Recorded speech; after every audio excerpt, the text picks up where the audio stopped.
I am Shivi, TGT from Gyandeep senior secondary public school Shikohabad. Students, आज हम अपने पुराने वही चैप्टर उसके आगे की एक्सप्लेनेशन आज आपके सामने करेंगे। Institutional representation of democracy, this was the chapter from civics, chapter number 2। There are some topics which is already explained by me. First, universal adult franchise, election, then requirements for fair elections. After that, there is the topic election commission, and then electoral constituencies, and then election campaigns. After that, election campaigns. I repeat the explanation of this topic. From this, today I will start the explanation of this chapter. So students, what is election campaigns? This is the series. ये बेटा वो series होती है जिसके द्वारा जो representative होते हैं, जो कैंडिडेट्स होते हैं, जो कि इलेक्शन में खड़े होते हैं, वो उनका तरीका होता है कि वो अपने वोट के लिए किस तरह से क्या क्या करेंगे, कौन कौन से आपने तरीके बनाए हैं, जैसे कि रैलीज है, आपका जगह जगह पर जाना, लोगों को विश्वास दिलाना कि हम आपके आने वाले समय में आपके लिए सही सिद्ध होंगे। ये सारी चीजें जो वो करते हैं, प्रोपोगेंडा जो किया जाता है अपने इलेक्शन के टाइम में, जो ज्यादातर लोगों को करना पड़ता है, जिससे कि उन्हें आम पब्लिक का वोट ज्यादा से ज्यादा मिल सके। ये सारी चीजें जो होती हैं, ये सारे जो एक्टिविटीज होती हैं, जिससे वो इंश्योर कराते हैं पब्लिक को कि वो इलेक्शन जीतेंगे। After that they will do this type of work. जो आपको करवाना है वो आपके सारे वर्क को वो करेंगे जब आप उनको इलेक्शन में जितवाएंगे।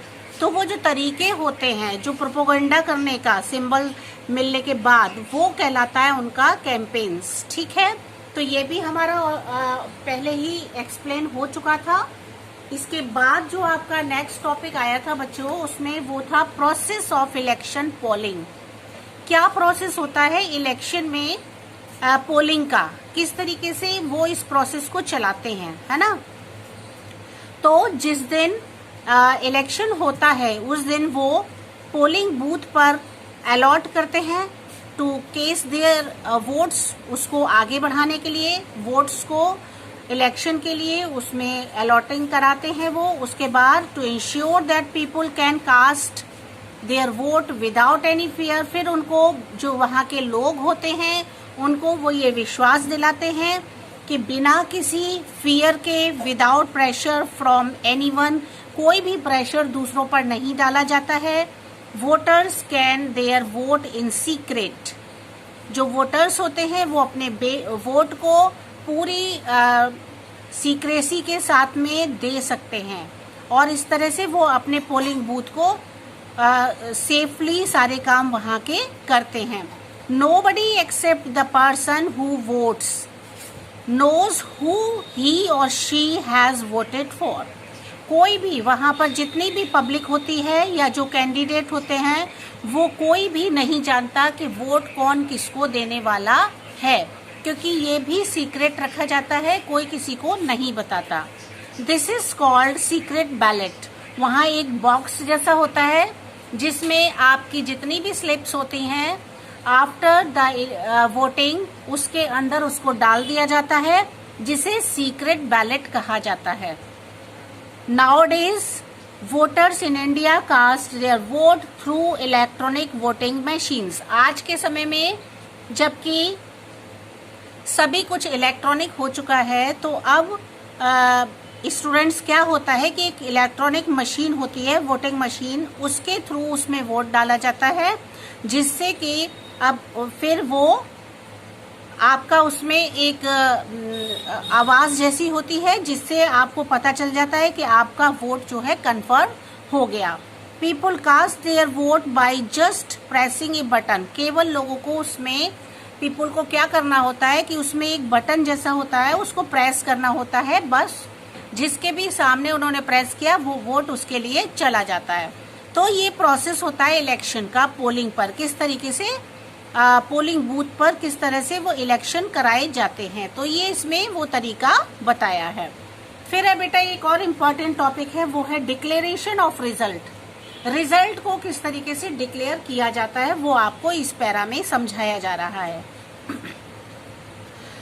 जब इलेक्शन ओवर हो जाते हैं, कंप्लीट हो जाते हैं, the election commissioner next job is the counting of votes. इसके बाद इलेक्शन कमीशन की क्या जॉब होती है कि उन वोट्स को काउंटिंग करवाया जाए and the announcement of the names of the successful candidates.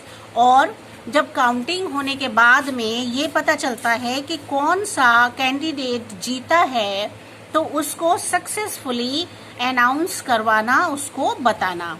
Once this is over, जब ये सब कुछ हो जाता है, job of the election commission is over. तब क्या होता है, जो इलेक्शन कमीशन की जॉब होती है वो उस दिन फिर कंप्लीट हो जाती है, वो सारा वर्क उनका कंप्लीट हो जाता है।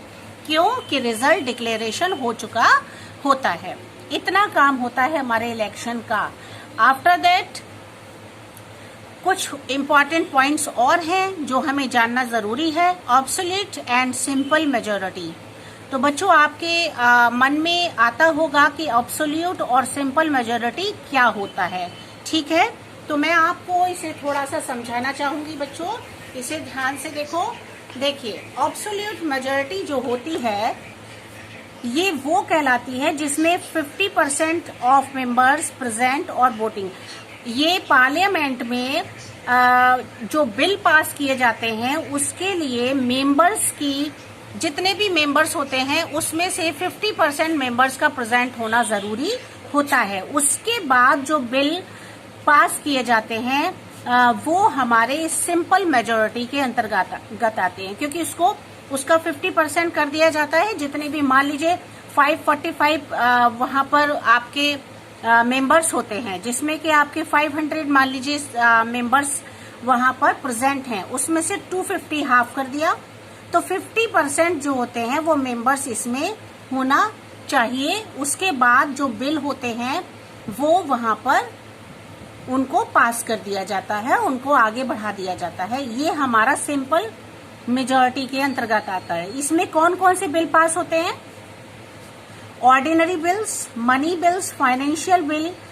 इस तरीके से इलेक्शन ऑफ स्पीकर, इतने कामों के लिए हमारे इस बिल की, इस सिंपल मेजॉरिटी की आवश्यकता पड़ती है। मतलब इतनी मेजॉरिटी अगर है, 50% मेजॉरिटी है पब्लिक की वहां पर, तो आप ये इन बिल्स का पास करा जा सकता है। और जो इलेक्शन ऑफ ऑफिसर स्पीकर होता है ये किस तरह से होता है स्टूडेंट्स, ये किसी भी आम पब्लिक जो बाहर से नहीं कराया जाता, ये this is elect in each other. ये वहीं पर जो पार्लियामेंट में मेंबर्स होते हैं उन्हीं के वोट देने पर ये इलेक्शन हो जाता है, स्पीकर का सिलेक्शन हो जाता है। और ये मेन पर्सन होता है वहां का इलेक्शन ऑफ स्पीकर। सेकेंड है आपका बच्चों इसमें ऑब्सोल्यूट मेजॉरिटी। एब्सोल्यूट मेजॉरिटी में क्या होता है, इसकी कुछ रिक्वायरमेंट्स होती हैं स्टूडेंट्स, कुछ जरूरतें होती हैं जो पूरी होनी चाहिए। जैसे फर्स्ट पॉइंट होता है more than 50% of strength of parliament. Parliament में जितने भी आपके मेंबर्स होते हैं उसके 50% स्ट्रेंथ इसमें भी मांगी गई है ना। For how it is 545 equal to 275.5, ठीक है, 275.5 इतना परसेंट वहां पर आपका मेंबर होना चाहिए। अगर इसको हेंस इट इज 273% लोगों का वहां पर होना चाहिए, तब जाकर के ये एब्सोल्यूट मेजॉरिटी को सिद्ध करता है। As of now it is not used in any bills, और इसका किसी भी बिल, कोई भी बिल इसमें यूज नहीं किया जाता है। It is required for a stable government, ये केवल गवर्नमेंट को स्टेबल करने के लिए रिक्वायर किया जाता है। इसका जो होता है वो बिल से रिलेशन होता है, लेकिन इसका बिल से कोई भी जो रिलेशन नहीं है, ये केवल स्टेबल गवर्नमेंट के लिए, रिक्वायरमेंट्स के लिए ये एब्सोल्यूट मेजॉरिटी का किया जाता है। ठीक है, ये हाफ से ज्यादा होना चाहिए, उसके बाद इसमें इजीली इसमें एब्सोल्यूट मेजॉरिटी को माना जा सकता है। तो ये होती है आपकी एक एब्सोल्यूट सिंपल मेजॉरिटी और दूसरा एब्सोल्यूट मेजॉरिटी, ये आपको इसमें बताया गया है। इसके बाद यही आपको इसमें समझाया गया है कि एब्सोल्यूट मेजॉरिटी क्या होती है और सिंपल मेजॉरिटी क्या होती है। देखिए, फिर भी मैं इसको आपको एक बार बताती हूँ। इन डेमोक्रेटिक इलेक्शन, हमारे डेमोक्रेटिक इलेक्शन में candidates can win bye either absolute majority और सिंपल मेजॉरिटी। कैंडिडेट्स दोनों तरह से जीतते हैं, एब्सोल्यूट मेजॉरिटी वाले हों या फिर सिंपल मेजॉरिटी वाले हों। When a candidate secures more than half of the votes poll, ठीक है, वही बात आ गई कि मोर देन हाफ से थोड़ा ज्यादा कैंडिडेट का होना जरूरी होता है। ही और she is said to have won by an absolute majority, वो क्या होता है, एब्सोल्यूट मेजॉरिटी के अंतर्गत आता है।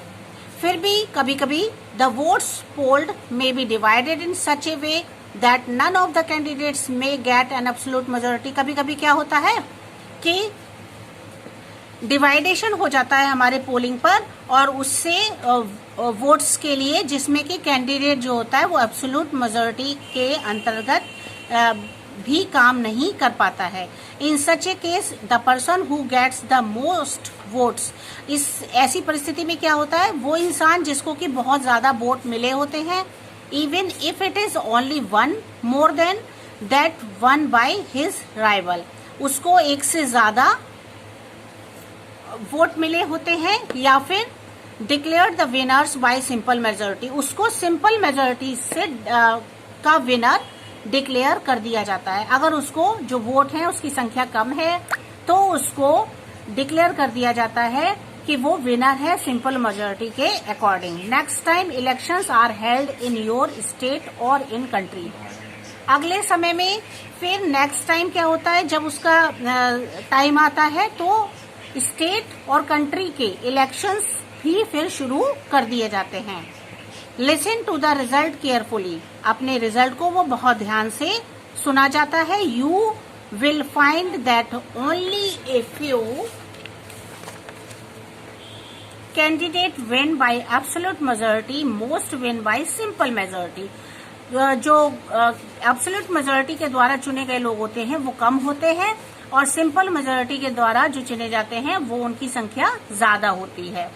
ठीक है, अब देखिए, study the election result, the person who got the highest number of votes was declared the winner bye simple majority, जिसको सबसे ज्यादा वोट मिले होते हैं। देखिए, आपको इसमें एक परफॉर्मा बना हुआ है पार्लियामेंट कॉन्स्टिट्यूएंसीज का, उसमें लोकसभा इलेक्शन 2004 का है। इसमें दिखाया है किस तरीके से ये लोगों ने इसमें वोटिंग की है। उसमें सबसे ज्यादा जो वोट पर आ रहा है वो the person who got the highest number of votes, ठीक है, ये है जिसने की was declared the winner bye simple majority, वो सिंपल मेजॉरिटी से जीतता हुआ इसमें दिखाया गया है। बट ऑब्जर्व क्लोजली, लेकिन ध्यान से देखो, इसमें at the vote of all the other candidates, जो और दूसरे कैंडिडेट्स हैं उनके वोट भी इसमें ऐड कर रखे दिए गए हैं।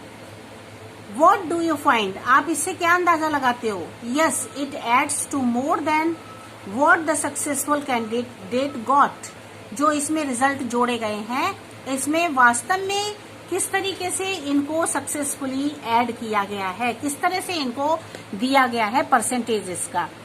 It actually means that most of the electorate did not want this candidate. इससे क्या नतीजा निकलता है बच्चों कि कोई भी इससे नहीं चाहता कि इसके द्वारा इस तरह से इलेक्ट किया जाए कैंडिडेट को। Yet he was winner because he got the highest number of votes, क्योंकि उसके पास नंबरों की सबसे ज्यादा वोटिंग है, इसलिए वो क्या हो गया, विनर हो गया। उसको परसेंटेज चाहे यहां से ज्यादा लेनी पड़ी हो फिर भी। This is the main disadvantage of election based on simple majority. ये जो बेस होता है ये डिसएडवांटेज होता है सिंपल मेजॉरिटी के द्वारा इलेक्शन को जीतने का। इससे क्या होता है, जो आपके सिंपल मेजोरिटी होती है उसके ये डिसएडवांटेजेस होते हैं, मतलब इससे इसका ये नुकसान होता है और इससे बेनिफिट इसका मेन रूप से इससे नहीं निकलता।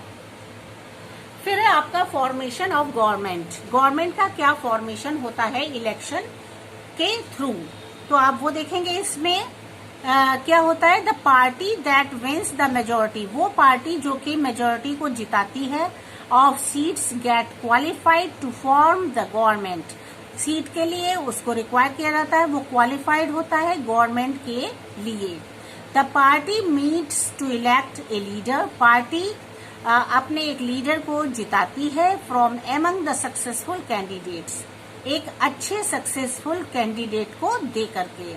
This leader would become the next prime minister of India, फिर क्या होता है, वो जो लीडर होता है वो हमारा अगला प्राइम मिनिस्टर बनने के लिए तैयार हो जाता है। ये फॉर्मेशन है, मतलब कौन सा तरीका होता है जिससे कि कैंडिडेट चुने जाते हैं।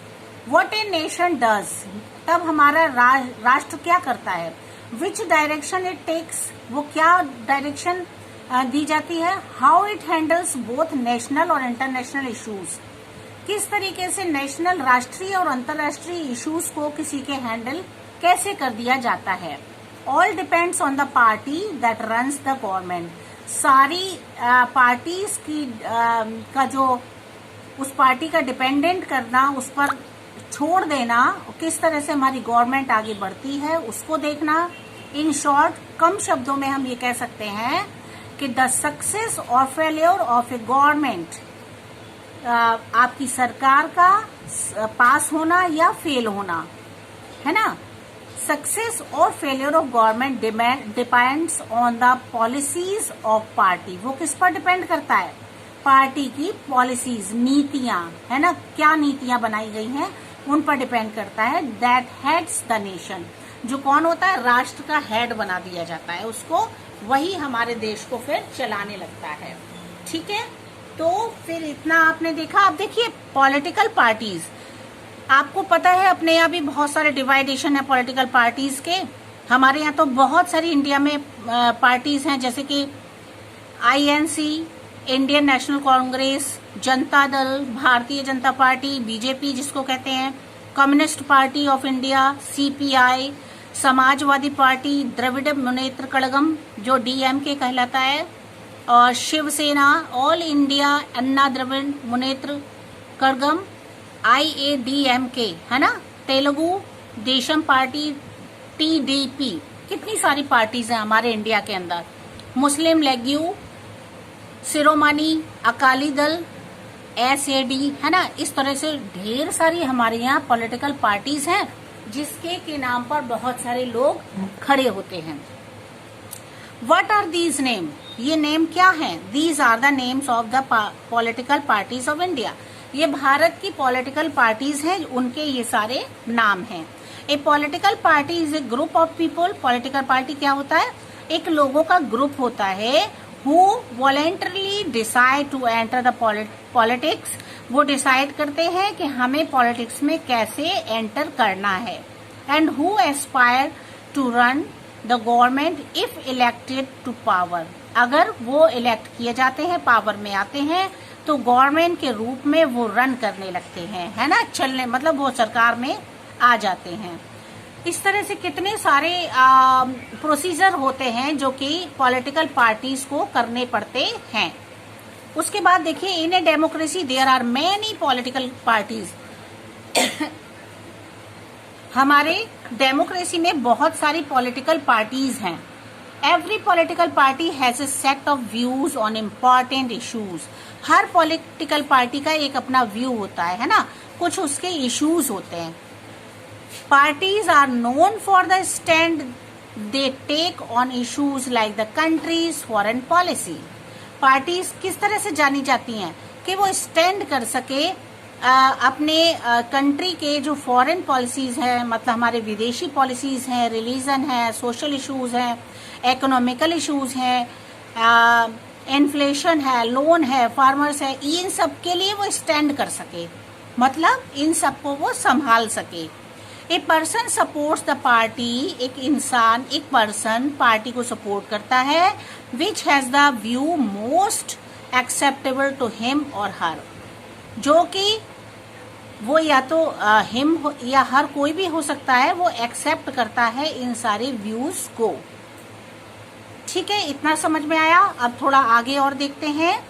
कंट्रीज अराउंड द वर्ल्ड है, हमारा पूरा जो कंट्री है वो चारों ओर किसके घूमता है, डिफरेंट पार्टी सिस्टम, मतलब एक डिफरेंट पार्टी सिस्टम होता है। दूसरा, some like China have a single party system, जैसे चाइना है उसमें केवल एक सिंगल पार्टी सिस्टम है, उसमें इस तरीके से पार्टी का डिवाइडेशन नहीं है।